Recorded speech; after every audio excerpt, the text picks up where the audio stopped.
Hello बच्चों, how are you? Today we are going to learn our NCERT class 4th EVS book chapter number 14, Baswas farm.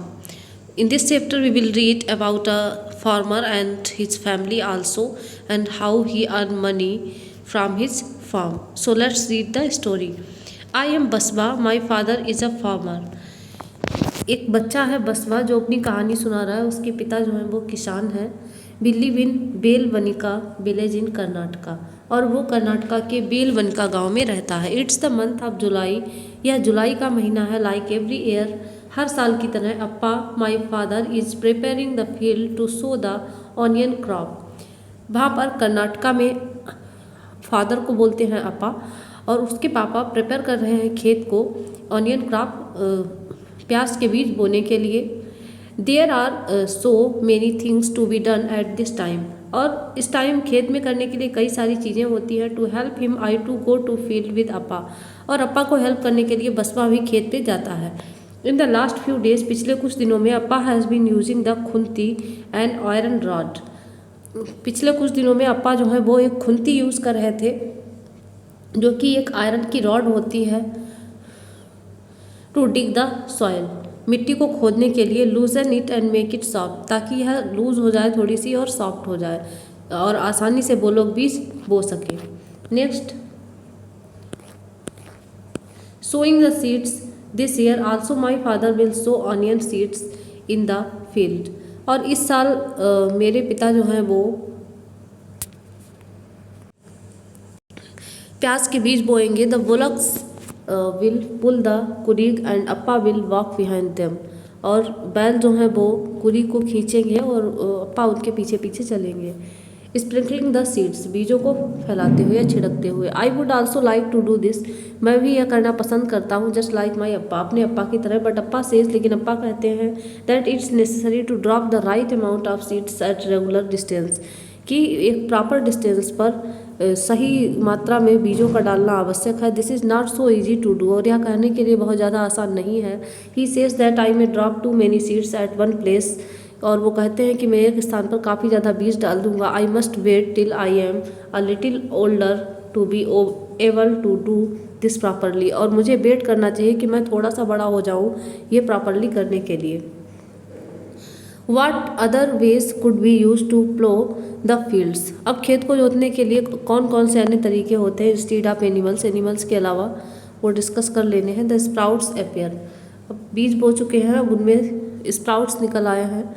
It's now 20 days, अब 20 दिन हो चुके हैं। Since the seeds were sown, जब बीज बोए गए थे। The onion plants have started to sprout, और प्याज के बीजों ने स्प्राउट करना शुरू कर दिया है। अलॉन्ग विद ऑनियन प्लांट्स, और उन प्याज के प्लांट्स के साथ beads have also come up, और जो खरपतवार है वो भी ऊपर आ रहे हैं। Beads grow in the fields, और खरपतवार जो होते हैं वो भी फील्ड्स में उगते हैं, गार्डन्स में निकलते हैं। विदाउट बीइंग प्लांटेड, और इनको कोई लगाता नहीं है, बिना लगाए ही ये निकल आते हैं। Appa says that we must remove the weeds so that they don't take up all the water and fertilisers, और अप्पा कहते हैं कि हमें उन्हें, जो बीड्स हैं, जो खरपतवार हैं, उनको निकाल देना चाहिए, नहीं तो वो सारा पानी और जो हम खाद वगैरह खेतों में डालते हैं उनको ले लेंगे। If there are too many weeds, अगर काफ़ी ज़्यादा खरपतवार हैं, then the onion plants will not be healthy, तो जो प्याज के प्लांट्स हैं वो हेल्दी नहीं होंगे। अम्मा, अंकल एंड आई, अम्मा, चाचा और मैं, we all help Appa to take out the weeds, हम सब खरपतवार निकालने में अप्पा की हेल्प करेंगे। ग्रोइंग प्लांट्स, अब आगे की स्टोरी है। I am happy to see the growing plants, sprouting हो गई थी पौधों में, उसके बाद अंकुरण होने के बाद अब धीरे धीरे पौधे बड़े हो रहे हैं। They are tall enough to reach my knees, और वो मेरे घुटनों तक पहुंचने के लिए पर्याप्त लंबे हैं। The leaves have started turning, और उनकी जो पत्तियां हैं उन्होंने येलो होना शुरू कर दिया है। ड्राइंग अप, और वो सूख रही हैं। This means that the onions are ready to be taken out, और इसका मतलब ये है कि अब प्याज बाहर निकालने के लिए तैयार हो चुके हैं। डू यू नो, क्या आप जानते हैं, everyone at home will have to work to take the onion out, क्या आप जानते हैं कि घर में सभी लोग उन ऑनियंस को बाहर निकालने में मदद करेंगे। It's important that this should be done eight right time, और ये बहुत ज़्यादा महत्वपूर्ण है कि इसको सही समय पर किया जाए। अप्पा, अम्मा, काका एंड छोटी माँ विल डू इट टुगेदर, तो ये सारे लोग मिलकर ये काम करेंगे। वी आर लेट, अगर हम लेट हो गए, the onions will rot in the ground itself, तो प्याज जो हैं वो ज़मीन में ही मिलकर ख़त्म हो जाएंगे। And all our hard work will be wasted, और हमारा पूरा हार्ड वर्क वेस्ट हो जाएगा। Baspa helps his father in the fields after school hours, Baspa जो है स्कूल में पढ़ने के बाद अपने फादर की हेल्प करता है फील्ड्स में, एंड ऑन हॉलीडेज, और छुट्टियों में भी अपने फादर की हेल्प करता है। Do you help the elders in your family in their work, क्या आप अपने बड़ों की हेल्प करते हैं? What do you help with, और करते हैं तो किस तरीके से आप उनकी हेल्प करते हैं? Do you enjoy doing that work, क्या आप उस काम को करने में इंजॉय करते हैं? द ऑनियन क्राफ्ट, अब आगे की कहानी है। Everyone at home is happy, सभी लोग घर पर काफ़ी खुश थे।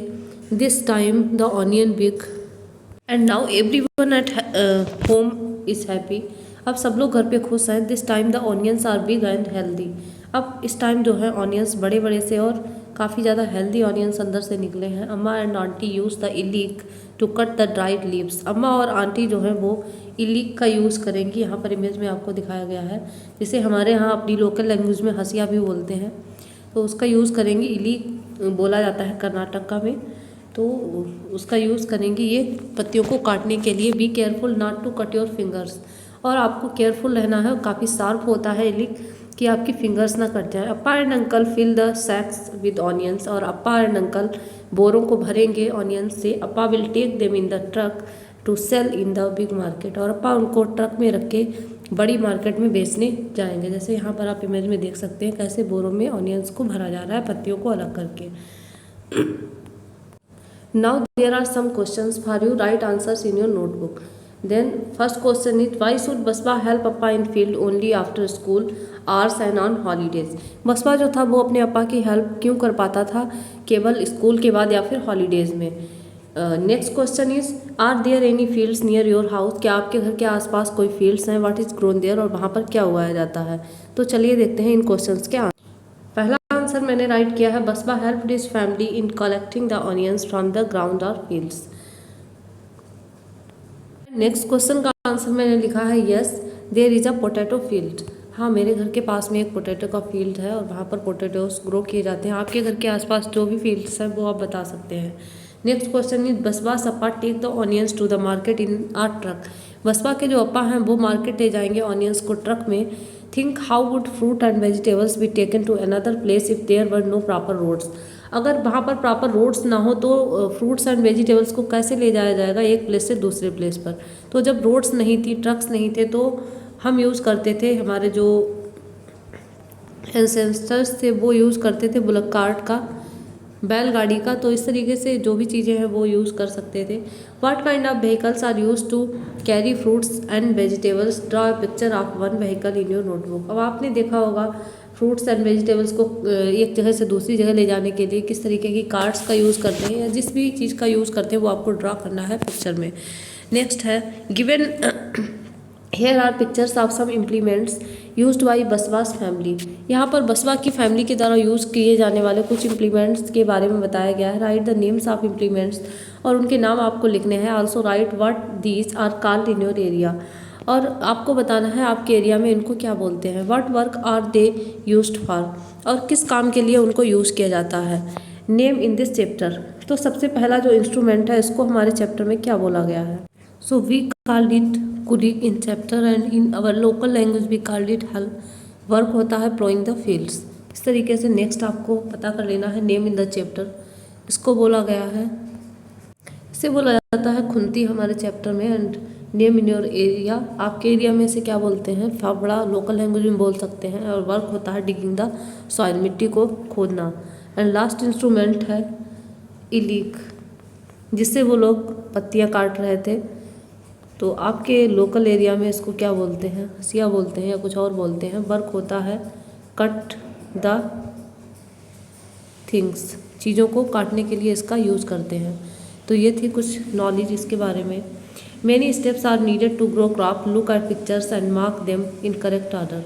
कई सारी स्टेप्स की ज़रूरत होती है एक क्रॉप को ग्रो करने में। तो यहाँ पर जो स्टेप्स हमें दी गई हैं, तो सबसे पहले स्टेप कौन सी होने वाली है? First, and this is second, sowing the seeds. Third में ये वाली स्टेप आने वाली है, एंड फोर्थ में फर्स्ट में डिगिंग द सॉइल, सेकेंड तो फर्स्ट स्टेप में हमने देखा था वो सॉइल को डिग कर रहे थे, नेक्स्ट में बीजों को बो रहे थे, थर्ड स्टेप में स्प्राउटिंग हुई थी, उसके बाद बीड्स को निकालना था, फोर्थ स्टेप में ड्राइड लीव्स को साफ करना था, एंड नेक्स्ट स्टेप में हमने निकाल लिया था जो ऑनियंस थे उनको बाहर, एंड सिक्स जो लास्ट स्टेप था हमारा वो बोरों में भरकर बाहर बेचने का था। तो ये कुछ स्टेप्स थे यहाँ पर। Find out about a crop that is grown in your area, आपको अपनी क्रॉप के बारे में पता करना है जो आपके एरिया में उगाई जाती है। Also find out the steps that are part of this work, और उन स्टेप्स के बारे में भी पता कर लेना है जो इसके स्टेप्स हैं और उनको ड्रॉ कर देना है नोटबुक। तो ये था हमारा आज का चैप्टर जिसमें हमने जाना कई सारे इंस्ट्रूमेंट के बारे में जो यूज़ किए जाते हैं और उनको कर्नाटका में क्या बोला जाता है और हमारे यहाँ लोकल लैंग्वेज में आपके यहाँ क्या बोला जाता है वो आपको बता देना है। तो this was our chapter Basava's farm. इसमें हमने देखा ऑनियंस की खेती के बारे में और कई सारे इंस्ट्रूमेंट के बारे में। तो I hope you all were enjoying this video very much and keep watching the videos, like, subscribe, share our NCERT learner channel with your NCERT learner friends. Thanks for watching video and we will meet again in our next video.